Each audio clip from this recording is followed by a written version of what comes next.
You might not be able to tell from the outside, but this 2026 Lexus RZ got some fresh new updates right where it matters. What's up, folks? I'm Dave Underkoffler, editor-in-chief of Autolist.com, a sister company to CarGurus. This RZ debuted back in 2023 as the first all-electric model from Lexus. Back then, it was plagued by a high price tag and low range. So for this 2026 refresh, both of those issues and a few more have finally been addressed. So is all that going to be enough to keep it competitive with rivals like the Tesla Model Y, Audi Q4 e-tron, Cadillac Optiq, and Volvo EX30 and 40? Let's go spend some time with this and find out. But before we do, be sure to like and subscribe to this page so you can get alerts on all of our future updates. All right, let's start by talking trims on this new RZ because there were some changes for 2026.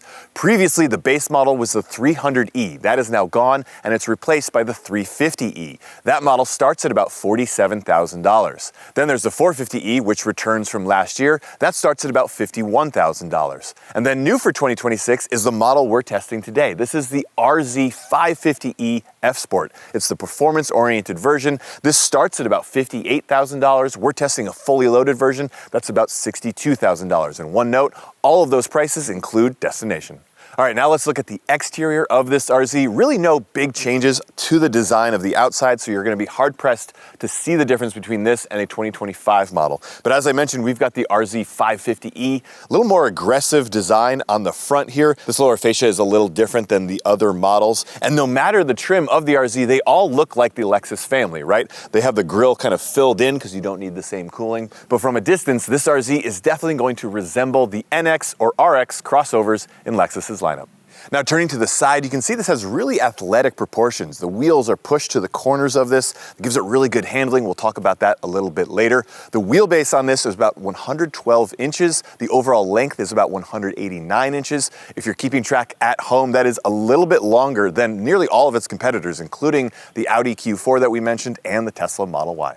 Finally, at the rear of the RZ, again, really no changes to the exterior design. You do have this horizontal light bar running across the back. That's sort of a styling cue you're seeing all across the industry these days, including other Lexus models. Because this is the RZ 550 F Sport, we do have this extra spoiler. Not all trims will have this piece, but all trims will have these up here, a little extra spoiler. But one thing all RZ models will not have is a rear wiper. Like the Toyota BZ that this vehicle is based on, the automakers say that the airflow over the vehicle above this glass actually dries the condensation back there, so you actually don't need it. All right, now let's talk powertrains. If you're shopping for one of these RZ models, you basically have to choose between horsepower and range because you unfortunately can't have both. The base 350e gets 224 horsepower and 302 miles of range. It's a single motor and front wheel drive only. Then there's the mid-grade 450e, that's dual motor, all-wheel drive. It gets 313 horsepower and 261 miles of range. Finally, there's the 550e F Sport, which we have here today. That gets 408 total horsepower. Again, it is also all-wheel drive and a dual motor. The nice part is it will do 0 to 60 in 4.1 seconds. That's pretty fast. The downside is its range. It gets 228 miles of driving on a single charge, according to the EPA. That's not a lot in today's EV environment. One more thing to note, as you can probably tell, there is no frunk. People always ask on an EV, does it have a frunk? Nope, absolutely no storage down here, so just factor that in. A couple of other key changes Lexus made to the RZ for 2026. The big one is this switch to the Tesla-style charge port. This is the NACS charge port. It's also now on the passenger side, but a lot more convenience. Opens this car up to Tesla's supercharging network, so that's pretty cool. This now also has a faster onboard charger. It's 11 kilowatts. Previously, it was 7, so that's pretty cool. This car will charge at speeds up to 150 kilowatts on DC fast charging. All right, now to the interior of this RZ. Overall, this is a really nicely done interior. There are a few things, though, that just drive me nuts. We'll get to those in just a minute, but let's start with the good. This screen is great. This is a 14-inch screen. This is wireless Apple CarPlay, wireless Android Auto. The menus are very nicely laid out. It's pretty easy to find what you're looking for. The screen is bright. It's responsive to your touch, so that's all pretty cool. I also really like the fact that Lexus has climate buttons always displayed on the screen. So no matter what is up here, you do have access to climate control features. That's pretty cool. And then as you can see, you also have physical knobs for various functions of the climate control. So you've got the driver and passenger climate control knobs. You also have your defrost buttons below and then a physical volume knob. So it's a really nice mix of style and design, but also functionality. And I really like that. Another thing I like is that all trims have standard heated front seats and a heated steering wheel. And a nice trick that this Lexus has is that, as you can see, there is no glove compartment here, but this is radiant heat. So the fabric right here will actually radiate heat, keeps the passenger warm. I have my own section down below. I've been trying it a little bit. It is Southern California, so you don't need it too much. But this works really effectively. It's also a very efficient way to heat up the cabin and keep passengers warm without using too much of the vehicle's energy. That's a nice setup. And then because we're testing a fully loaded 550e F Sport, we have some additional goodies. That includes a heads-up display with a lot of useful information in it. We also have a digital rear view mirror and ventilated front seats. And then the seats themselves are really great. I've loved driving in this car. As you can see, mostly leather on the seats, but you've got suede inserts and really big bolsters themselves. So I've really enjoyed that. Which brings us to the few things that I don't like. The main thing that's been driving me nuts is this screen right here. That's a digital screen for the instrument panel, and it's very basic, very much below what you would expect from a luxury brand like Lexus, especially on a car that costs over $60,000 like the one we're testing here. Technically, it's a color screen, but not in the way you might see from other brands, other luxury models. The display is also really small, so it's trying to cram a lot of information into a very basic screen, and then there's a lot of real estate on either side of the screen that uses very old school type of indicators or warning lights that just shouldn't belong on a Lexus like this. One other thing about this screen that drives me nuts is if you're familiar with EVs, you've probably noticed that when you plug it in, it will show you the status of the battery and it will give you an estimated time when that battery is full at the current charging rate. That's very useful when you plug the car in. It's usually on this screen, it's very bright, it gives a very clear indication of the current status charge of the vehicle and how long it will take to charge it. Unfortunately, on this Lexus, they use this screen, so it's hard to read and it's also very small. It also sort of cycles through different warning lights while you're also trying to see the current charge status of the car. So that's, again, sort of shows Lexus's inexperience with EVs. Other brands that have been doing this for longer have figured out the best way to do it is here and make it bright and easy to read. One other thing that's been driving me nuts about this RZ, and is definitely below what you would expect from a luxury automaker like Lexus, is this setup up here. As you know, it has two fixed glass panels in the roof. You can adjust the opacity with a touch of a button. But for some reason, that wasn't enough, so Lexus included these panels that you need to pull off manually and then store. I don't know where they expect you to put them. And then you can use the button to change the opacity of the roof. That's a frustrating experience. I don't know why we need to use these at all. They're cheap. There's really no good place to put them in the car. I just wish that this roof system were better designed.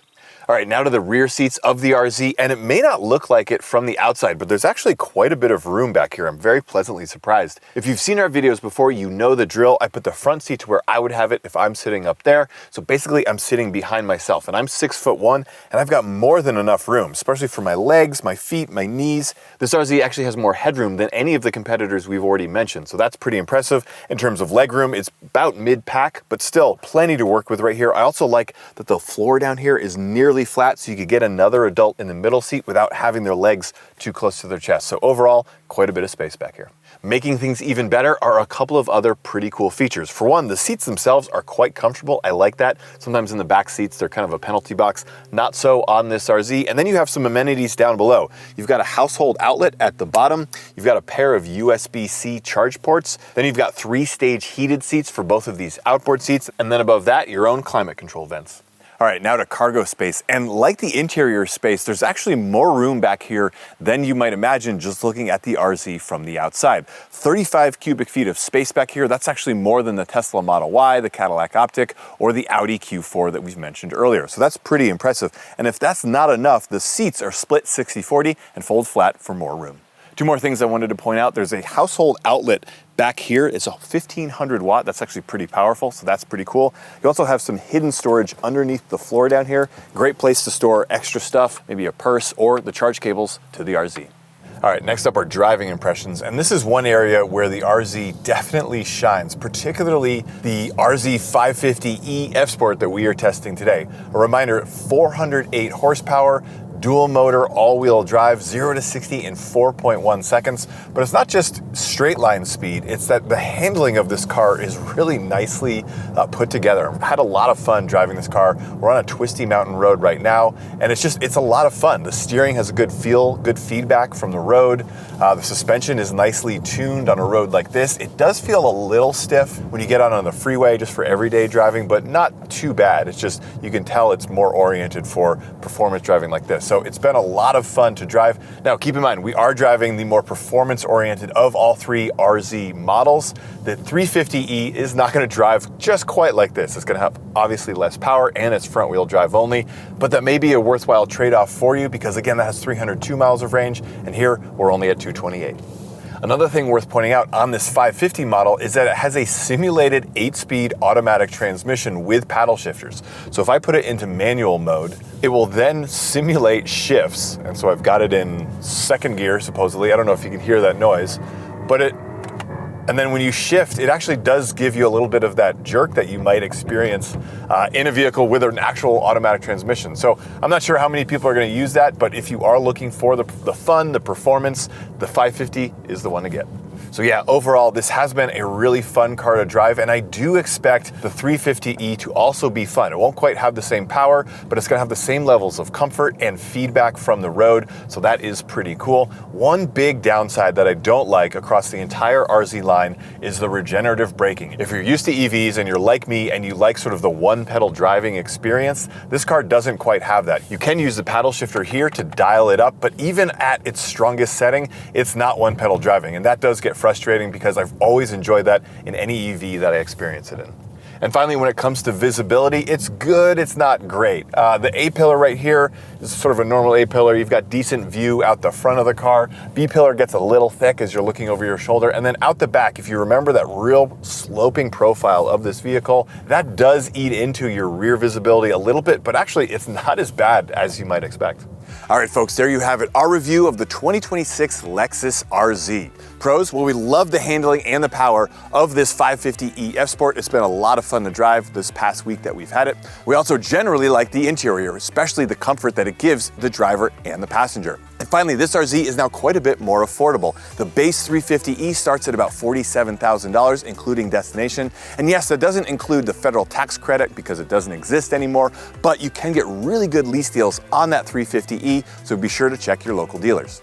Cons, well, the big one is the range. 228 miles is not great on this 550e. That just doesn't cut it these days, especially for a model that is around $60,000. That was pretty frustrating. We are also frustrated by some of the bits on the inside, especially the instrument panel and the sunshade above you. And finally, this is not a big vehicle. Cargo space is at a premium, so be sure to factor that into your choice. But overall, the changes Lexus made to the RZ for 2026 definitely make it more compelling, especially that base model, the 350e, with its 302 miles of range and its price point. That's a very compelling vehicle. I'm not quite sure we would recommend the RZ 550e because the balance of power versus range just doesn't cut it, especially at $60,000. So for reviews or listings of this RZ or anything else you're shopping for, new or used, be sure to check out CarGurus.com. And we now have a podcast. It's called The Driveway. It features yours truly and the rest of our great content team. Be sure to check it out wherever you get your other favorite podcasts. And before you go, don't forget to like and subscribe to this channel so you can get alerts on all of our future updates. We'll see you out there.